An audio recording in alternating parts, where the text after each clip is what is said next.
మనం తాగే పాలల్లో స్వచ్ఛమైన పాల శాతం ఎంత? మన అవసరానికి తగ్గట్టు పాల ఉత్పత్తి చేసుకుంటున్నామా? దానికి సంబంధించి మరిన్ని వివరాలు అందించేందుకు ఆంధ్రప్రదేశ్ పశు సంవర్ధక శాఖ డైరెక్టర్ దామోదర్ నాయుడు మనతో ఉన్నారు.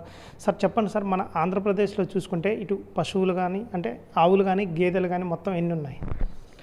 మన దగ్గర 93 లక్షల పశు జాతులు ఉన్నాయండి. అంటే గేదెలు 46 లక్షలు ఉన్నాయి, ఆవులు 33 లక్షలు ఉన్నాయి. సో ఇందులో ప్రతి సంవత్సరం పాలల్లో ఉన్న పశువుల సంఖ్యను తీసుకుంటే మనం దాదాపు 40 లక్షల పశువులు మనకి ప్రతి సంవత్సరం పాలల్లో ఉంటాయండి. వీటికి సంబంధించిన మనము ఎవ్రీ ఇయర్ దాన్ని పెంచుకోవడానికి వీలుగా మనము కృత్రిమ గర్భధారణ లేకపోతే లింగ నిర్ధారిత వీర్యాన్ని లాంటి వాటిని వాడుతున్నాం. ఇక రాష్ట్రంలో మనకి పాల ఉత్పత్తి ఏటికేడు మనం పెంచుకుంటూ వెళ్తున్నాము. అంటే సగటున ప్రతి పశువు తన ఉత్పాదకతను పెంచుకుంటూ వెళ్తుందన్నమాట. గతంలో మనం ఒక 10-15 సంవత్సరాల క్రితం తీసుకుంటే ఒక సరాసరిగా ఒక నాటు ఆవు మనకి 2 లీటర్ల పాలు ఇస్తుంటే ఈ రోజున అది 3.58 లీటర్ల పాలకి పెరిగింది.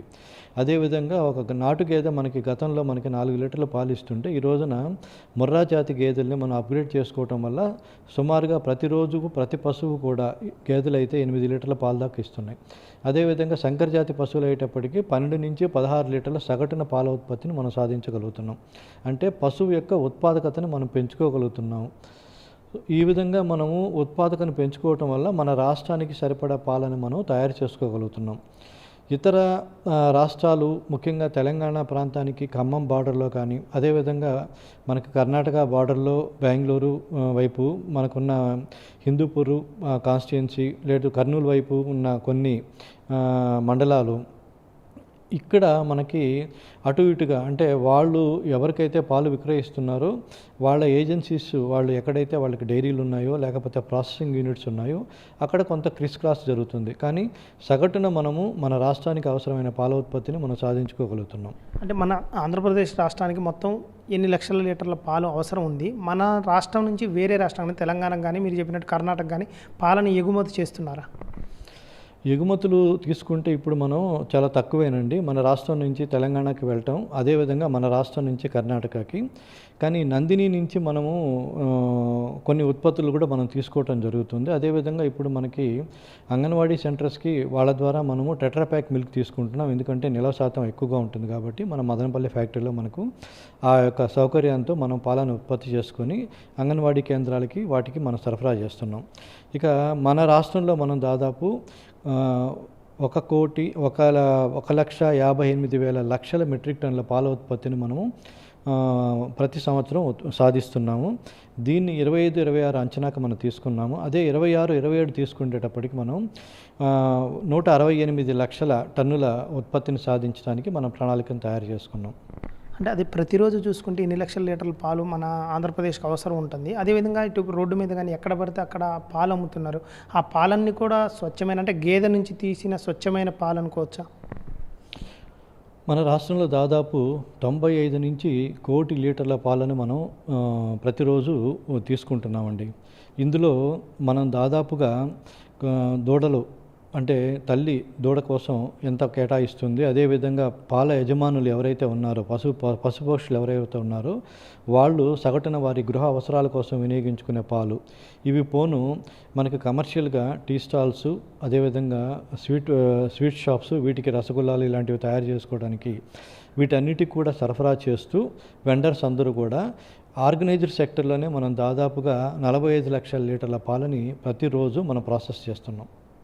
అంటే ఇప్పుడు పాలు మనం మామూలుగా సాధారణ ప్రజలు వాడుకోవటానికి కాకుండా అదేవిధంగా ఇటు పెరుగు కానీ బయట చీజ్ కానీ పన్నీర్ కానీ లాంటి వాటికి కూడా పాల అవసరం ఎక్కువగా ఉంది.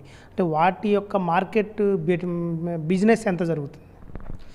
బిజినెస్ సంబంధించింది మా డిపార్ట్మెంట్లో యాక్చువల్గా మా దగ్గర అంచనాలు ఉండవండి. దీనికి సంబంధించి ప్రైవేట్గా మనకి రాష్ట్రంలో ప్రముఖ సంస్థలైన కృష్ణా యూనియన్ కానీ సంగం యూనియన్ కానీ విశాఖ యూనియన్ కానీ అదేవిధంగా చిన్న ఇతర ప్రైవేట్ సంస్థలు కొన్ని పెద్ద ప్రైవేట్ సంస్థలు కూడా మనకి ఆర్గనైజర్గా వాళ్ళు మిల్క్ కలెక్షన్ చేస్తున్నారు.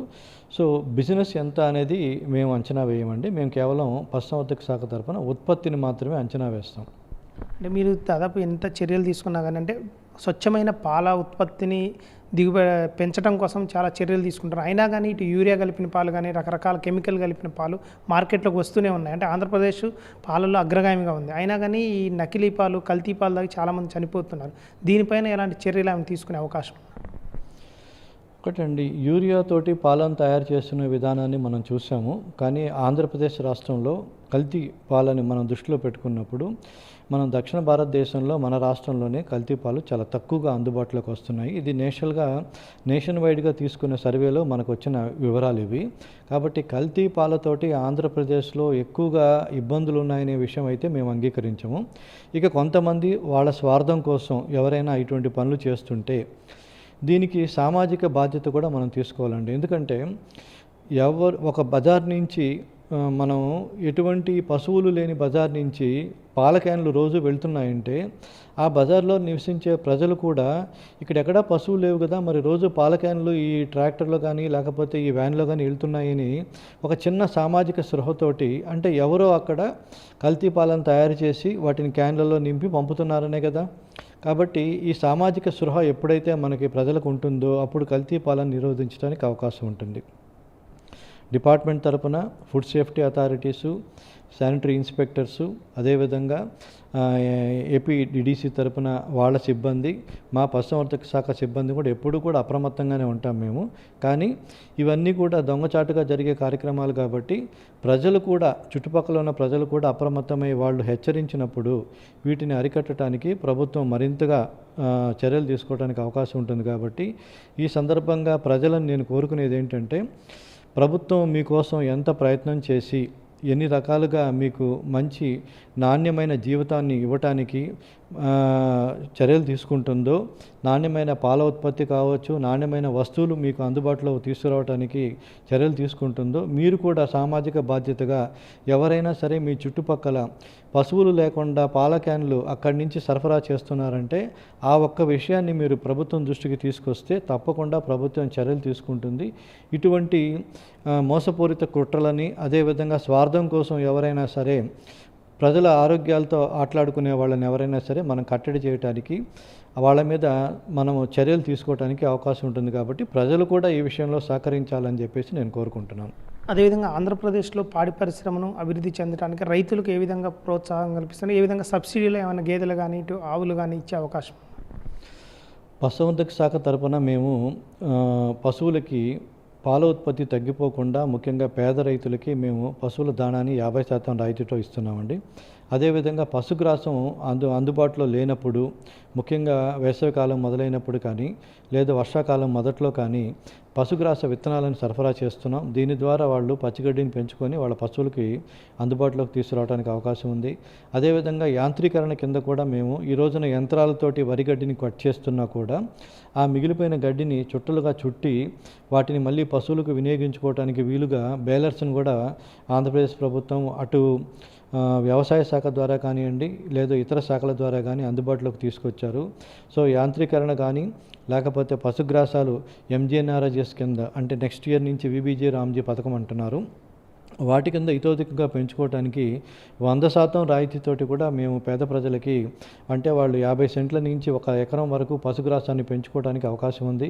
అదేవిధంగా ప్రభుత్వం రీసెంట్గా హరిత గోపాలం అనే పథకాన్ని తీసుకొచ్చారు. ఇందులో ఎవరైనా గ్రూప్ సభ్యులు 5 ఎకరాల వరకు గడ్డిని పెంచుకుంటూ వాళ్ళు గడ్డి మొక్కల్ని ఇతరులకి ఉచితంగా ఇవ్వటానికి, అదేవిధంగా గ్రూప్గా ఏర్పడిన తర్వాత వాళ్ళు మిగిలిపోయిన గడ్డిని కూడా వాళ్ళు మళ్ళీ బేల్ చేసుకొని వేసవికాలంలో వాడుకోవడానికి వీలుగా ప్రభుత్వం అనేక రకాలైన పథకాలను ప్రవేశపెట్టింది. నేషనల్ లైవ్ స్టాక్ మిషన్ కింద కూడా ఈ పథకాలను అందుబాటులోకి తీసుకొచ్చాము. గౌరవ ముఖ్యమంత్రి గారు ఎప్పటికప్పుడు మా శాఖను సమీక్షిస్తూ మాకు సూచనలు ఇస్తూ మాకు కావాల్సిన బడ్జెట్ని కేంద్ర రాష్ట్ర ప్రభుత్వాలు సమకూర్చుకునే విధంగా మాకు సహాయ సహకారాలు అందిస్తున్నారు. ఈ అవకాశాన్ని రాష్ట్ర ప్రజలు సద్వినియోగం చేసుకుంటే రాష్ట్రంలో పాడి పరిశ్రమ అభివృద్ధి చెందుతుంది. మరీ ముఖ్యంగా లింగ నిర్ధారిత వీర్యం ఇది రాబోయే రోజుల్లో విస్తృతంగా పశుసంవర్ధక శాఖ ద్వారా మనం చేపడుతున్నాము. దీని ద్వారా రాష్ట్రంలో రాబోయే రోజుల్లో ఎక్కువగా పేదోడులు ఉంటాయి. మన రాష్ట్రం నుంచి ఇతర రాష్ట్రాలకి పేదోడుల్ని, అది ఆవు సంతతి కానీ గేదె సంతతి కానీ సరఫరా చేయాలి, మన రాష్ట్రం అందుకు నాందిగా నిలవాలనే ఆలోచనతో ముఖ్యమంత్రి గారు మాకు సూచనలు ఇచ్చారు. ఆ సూచనలకు అనుగుణంగా మేము లింగ నిర్ధారిత వీర్యాన్ని మిగతా రాష్ట్రాలతో పోల్చుకుంటే ఆంధ్రప్రదేశ్ ఎక్కువగా ఉపయోగించుకుంటూ రాబోయే రోజుల్లో రైతులకి దూడ ద్వారా ఆదాయం తీసుకొచ్చే విధంగా కూడా మేము చర్యలు తీసుకుంటున్నామండి. తెలంగాణ కానీ కర్ణాటకతో చూసుకుంటే ఇటు ఆంధ్రప్రదేశ్లోనే ఎక్కువగా అంటే ఇటు ఆవులు కానీ గేదెలు కానీ ఎక్కువ ఉన్నాయి. వాటి నుంచి పాల ఉత్పత్తి కూడా ఎక్కువగా జరుగుతుంది. అదేవిధంగా రాబోయే కాలంలో ఇటు ఆంధ్రప్రదేశ్ నుంచి ఇటు గేదెల్ని అంటే గేదెలను కానీ లేకపోతే ఆవు నుంచి వచ్చే పెయ్యల్ని కానీ ఇటు వేరే రాష్ట్రాలకు ఎగుమతి చేసే విధంగా ముఖ్యమంత్రి ప్రోత్సహిస్తున్నారని డైరెక్టర్ దామోదర్ నాయుడు అంటున్నారు. వీడియో జర్నలిస్ట్ సురేందర్తో శ్రీధర్, TV9 విజయవాడ.